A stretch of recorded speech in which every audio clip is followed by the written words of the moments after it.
preserve, protect, and defend the Constitution of the United States. The Constitution of the United States. So help me God. So help me God. Congratulations, Mr. President. Donald Trump's triumphant return to the White House this Monday night. We will begin the complete restoration of America and the revolution of common sense. His pledges and promises to transform America.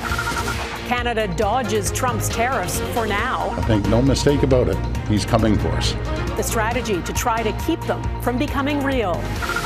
And Gaza's fragile peace, the relief, the family reunions, and the Palestinian prisoners released.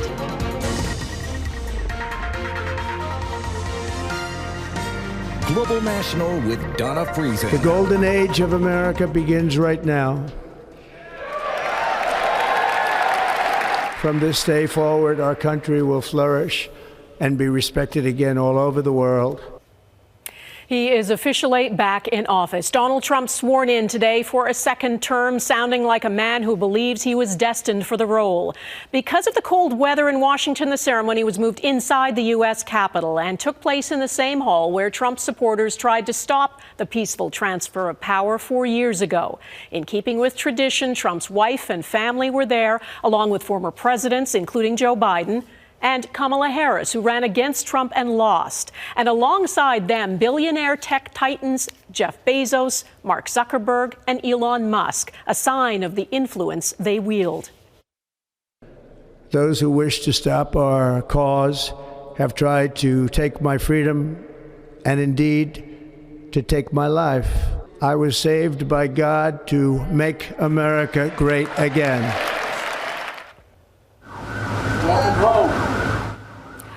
Earlier in the day, the new president and first lady were welcomed back to the White House by the Bidens, a courtesy Trump did not extend to Biden when he lost to him in 2020.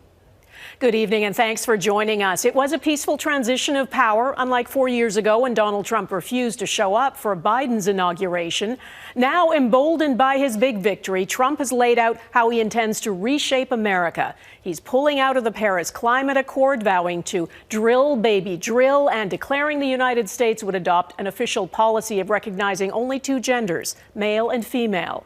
What he did not do today is impose tariffs on Canada. But late today, he did say when he intends to do it. We're thinking in terms of 25% on Mexico and Canada because they're allowing vast numbers of people. Canada's a very bad abuser also. Vast numbers of people to come in and fentanyl to come in. When do you think you would enact those? I think February 1st. Are you planning on giving notice of that? I think we'll do it February 1st. Our coverage begins with Jackson Proskow in Washington. Jackson. Well, Donna, it seems that Donald Trump learned lessons from his first term in office and is now acting much faster. Today and many of the days that follow will likely be a demonstration of just how far he's willing to go to reshape this country and perhaps the world. So help me God. Congratulations, Mr. President. Ushering in this new American era, Donald Trump returned to the presidency, triumphant and defiant. From this moment on, America's decline is over. In just 4 years, he has gone from pariah to the pinnacle of America's elite. Big tech billionaires were given the front row, sitting closer to power than Trump's future cabinet. Many people thought it was impossible for me to stage such a historic political comeback. But as you see today, here I am. The American people have spoken. Believing his mandate is transformative, Trump has promised to challenge institutions in ways they've never been tested before. We will begin the complete restoration of America and the revolution of common sense. He has promised to use the power of executive orders to unleash a campaign of shock and awe, undoing much of the Biden presidency and challenging norms all over again. First, I will declare a national emergency at our southern border. It will henceforth be the official policy of the United States government that there are only two genders, male and female. A short time from now, we are going to be changing the name of the Gulf of Mexico to the Gulf of America. As he left the swearing in, there was little sign of a man changed by his years in political exile. though Trump did manage to give President Biden the traditional send-off that he chose to skip after his own loss 4 years earlier. With pen in hand, he began signing orders, charting a path to transform the United States, testing the limits of presidential power. And let's talk about some of those executive orders signed by the new president tonight. He is declaring 2 national emergencies, one to do with the border that will allow him to effectively close it off and deploy troops to the southern border with Mexico. The other is a national energy emergency, which will allow him to expedite the approval of pipelines and power plants and roll back green mandates on electric vehicles and wind turbines. On top of that, Donna, he is proposing many other things that will shake up American life and is looking to do things that could extend the ban on TikTok as one example. And he is also promising pardons for many of the January 6th rioters and commutations for those already convicted of violent offenses. And Jackson, the world is familiar with Trump's style, his hyperbole, his threats. What do we know from his first administration about the gulf between his words and his actions? What he says and what he does are often 2 very different things. And that's why so much of the world is watching today's speech with alarm, because of the unanswered questions he left behind. He spoke of taking control of the Panama Canal, but did not specify how. He talked about expanding U.S. territory, but offered no specifics. Jackson Proskow in Washington, thanks. Elon Musk, who is the world's richest man and who donated millions to help get Trump elected, got a standing ovation when he spoke to Trump's supporters after the inauguration. It is thanks to you that the future of civilization is assured. Musk said he is fired up for the future, that this election mattered more than others, and he did this while thanking Trump's supporters. And I just want to say thank you for making it happen. Thank you.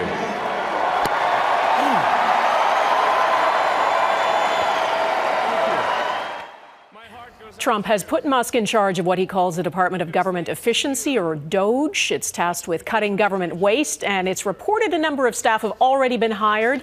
Within minutes of Trump swearing in today, a public interest law firm filed a lawsuit alleging it violates federal transparency rules on disclosure, hiring, and other practices. So what should Canadians make of Trump's inauguration and his threat to impose crippling tariffs? Here's what Ontario Premier Doug Ford thinks. Make no mistake about it, he's coming for us. Is it tomorrow or is it a month down the road? But it's very concerning what I heard today. And late today, Trump did say he thinks he will impose 25% tariffs on goods from Canada and Mexico on February 1st. And he's directed the U.S. government to study trade policies and evaluate relations with China, Mexico, and Canada. David Akin has been speaking to Canadians in Washington. Well, Donna, Donald Trump believes he'll make America rich off taxes paid by foreigners. Instead of taxing our citizens to enrich other countries, we will tariff and tax foreign countries to enrich our citizens. But there were no new tariffs on Trump's first day, though they might come later. Trump has ordered an investigation and review of all of America's trade deals, including the one with Canada. Alberta's premier calls it a reprieve. I was pleased to see that we don't have tariffs today. And it's a reprieve Canada cannot waste. It's now up to us to demonstrate why that would harm the American consumer more than it would help. And I think we have a really good case to make. Canada's trade minister says the country is ready to renew the Canada-US-Mexico trade agreement, or as it's known, CUSMA. But we've been doing this for months. I mean, since August, my department and the government of Canada has been out talking to, having consultations with a range of stakeholder groups in Canada and others. About the trade relationship, about CUSMA, about the review that was to come up. For business groups, the goal of this talk is pretty clear. Number one, avoid any tariffs. Let's work through and strengthen the agreement we already have, even though, we'll be prepared for any scenario. And the uncertainty around Trump's plans still creates economic risk. The constant threat of tariffs, the instability, the chaos, and what that does for investment today and investment in the future and over the next 4 years into Canada. And we all know investment means jobs. And that means the full court press by Canadian politicians and business groups needs to continue. From the business community's perspective, we remain in high gear. No kind of foot off the gas pedal based on what we heard today. We want to be the partner of choice. We're not just the friendly neighbor of the North. I want to be seen as the strategic partner of choice.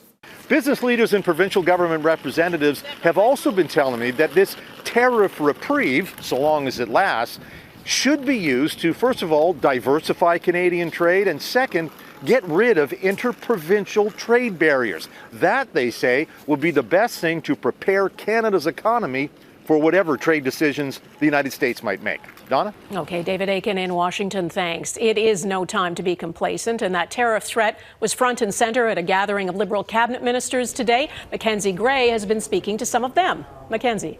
There's a sense of temporary relief here at the Liberal cabinet retreat, Donna, but a recognition that Canada is not out of the woods yet. Very happy to be here in Montebello today to dig in on issues facing Canadians here at this cabinet retreat.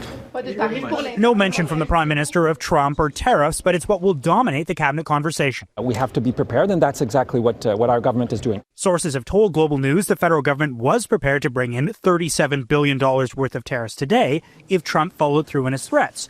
Plans Ottawa is keeping on standby. If the administration wants to study the economic and trade relationship between Canada and the United States, we think that's a positive opportunity. Ministers pointed to the Liberals' $1.3 billion border plan as a possible reason why Trump didn't bring in tariffs. When President Trump tweeted back in December that he had concerns with the border and fentanyl, we acted. But it's not just tariffs. Trump's push to deport illegal immigrants as the public safety minister on high alert for a surge of folks walking from the U.S. into Canada. We're working with our American counterparts, and we're watching very carefully. The Foreign Affairs Minister says Canada did not receive a heads up from the Trump administration on the tariff decision, Donna, and has received no assurances on what could happen next.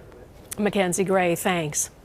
In the final hours of his presidency, Joe Biden used the extraordinary powers of his office to issue preemptive pardons to 5 members of his family, he said, to prevent them from being targeted by baseless and politically motivated investigations. Biden also pardoned a number of Americans, shielding them from potential revenge by President Trump, who has said he has a list of enemies he intends to punish. Among those pardoned preemptively are Dr. Anthony Fauci, who led the U.S. response to the COVID-19 pandemic, former General Mark Milley, who was chairman of the Joint Chiefs of Staff during Trump's first term and has warned Trump is a fascist. Also pardoned the entire bipartisan committee that investigated the January 6th attack on the U.S. Capitol, including Republicans Liz Cheney and Benny Thompson. They issued a statement saying, "We have been pardoned today not for breaking the law, but for upholding it." Preemptive pardons on such a sweeping scale have never been issued before. In a statement, Biden said the pardons should not be mistaken as an acknowledgement that they engaged in any wrongdoing and that dedicated public servants do not deserve to be the targets of unjustified and politically motivated prosecutions. Joy and relief in Gaza. Coming up, the emotional reunions of Palestinian families. Israeli Prime Minister Benjamin Netanyahu congratulated U.S. President Trump today and thanked him for helping free 3 Israeli hostages from Gaza.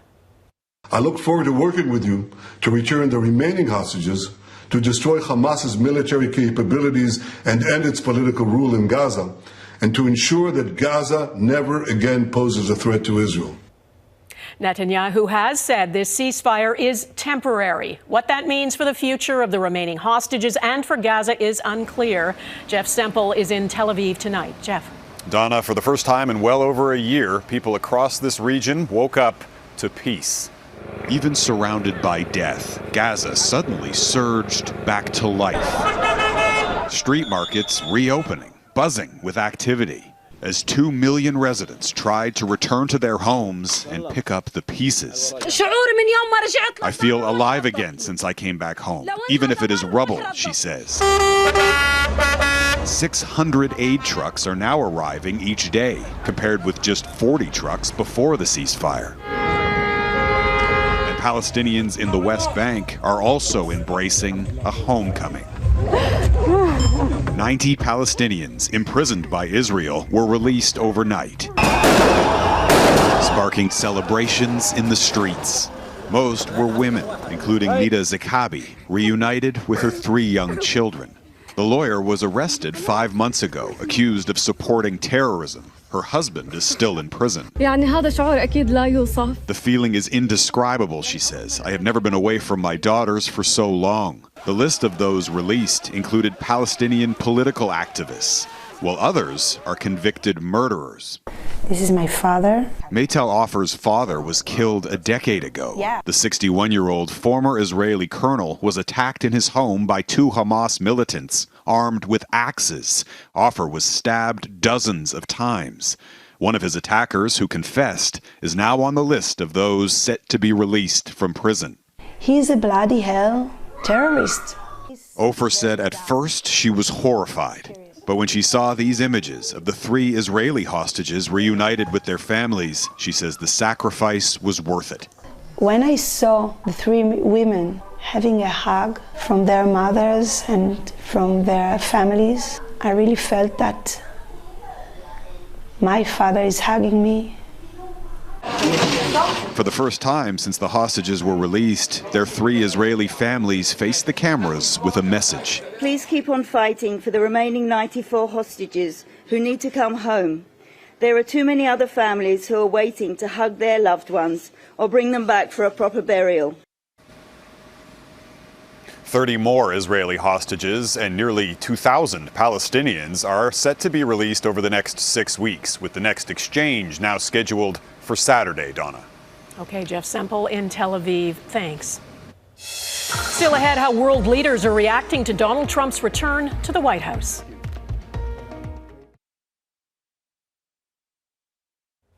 The whole world was watching events in Washington today. Even before Donald Trump was sworn in, Russia's president congratulated him. Putin said he is open to talks with the Trump administration on nuclear arms, security, and on the Ukraine conflict. President Trump has built his reputation on forging his own path, breaking with tradition, and admiring authoritarian leaders, which is why his return to the White House has many world leaders feeling unsettled. Redmond Shannon has international reaction from London. It is a change of power that will alter the world. And in a break with tradition, foreign leaders were invited to bear witness. Argentina's Javier Milei, Italy's Giorgia Meloni, and China's Vice President Han Zheng among them. Hungarian Prime Minister Viktor Orban, a nationalist often admired by Trump, was invited but did not attend. Instead, speaking in Budapest Monday and saying a great attack to occupy Brussels, pushing the European Union to the right, can now begin. Pushing back, the centre-left leader of Europe's largest economy. Germany's Olaf Scholz, fighting for his own political future, expressed concern about Trump's expansionist rhetoric. In Ukraine, President Volodymyr Zelensky called Trump a strong person who can help Ukraine achieve peace, something Trump has said he would do in his first 24 hours. We will measure our success not only by the battles we win, but also by the wars that we end, and perhaps most importantly, the wars we never get into. Trump thanked God, but his plans to deport undocumented migrants disappoints the head of the Catholic Church. Pope Francis describing Trump's plan as a disgrace. The world now waits on the new president's next moves. Redmond Shannon, Global News, London. Next, the tone for his second term and what it means for Canada.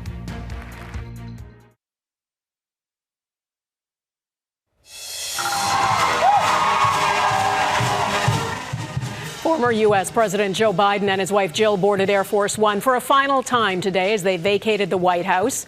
Earlier, Biden told the crowd, "We may be leaving office, but we are not leaving the fight." But for the next 4 years, the White House belongs to Donald Trump. And as he starts his second term, Eric Sorensen looks at what the world, including Canada, needs to prepare for. Preserve, protect, and defend the Constitution of the United States. It is reassuring to witness the peaceful transfer of power to the leader of the most powerful democracy in the world. Reassuring because it was a peaceful transfer not accepted by the outgoing president 4 years ago. Yet it's that very president who is back, more sure of his grip on power. We will stand bravely, we will live proudly, Donald Trump's speech was, in one sense, more unifying than the American carnage he described 8 years ago. And the crime, and the gangs, and the drugs. The spirited pushback that existed with the Women's March that brought out millions of Americans one day after the inauguration has been replaced by grudging acceptance by his critics, while his supporters, including some of the wealthiest Americans, believe long overdue change is coming. And I will send troops to the southern border. He suggests a more conservative America, using the military against undocumented immigrants, and beyond America's borders, vows to take back the Panama Canal. Progressive advancements from gender inclusiveness to combating the crisis of climate change are off his agenda. We will drill, baby, drill. What will it mean for this country? A year in which Canada will get a new prime minister and maybe two? The last time we saw 3 prime ministers in 1 year was 32 years ago. And there was a new president in 1993. But Bill Clinton, like Ronald Reagan and George H.W. Bush and so many other U.S. presidents, put a premium on good trade relations with this country, deals that both governments could embrace. That is not what Donald Trump is planning with this prime minister or whoever comes next. I will immediately begin the overhaul of our trade system to protect American workers and families. His promise of steep trade tariffs did not materialize, but he says they're coming. Congratulations, Mr. President. The peaceful transfer of power that Canada welcomes as America's next-door neighbor and friend also came with a message of America first that for many Canadians was anything but reassuring. Eric Sorensen, Global News, Toronto. And that is Global National for this Monday. I'm Donna Friesen. Thanks for watching. And we want to let you know you can now listen to Global National is a podcast. You can find it every evening at 10 p.m. Eastern, 7 Pacific, wherever you get your favorite podcasts. We leave you tonight with the U.S. Capitol, where a new era in America got underway today. Hope to see you here again tomorrow. Bye-bye.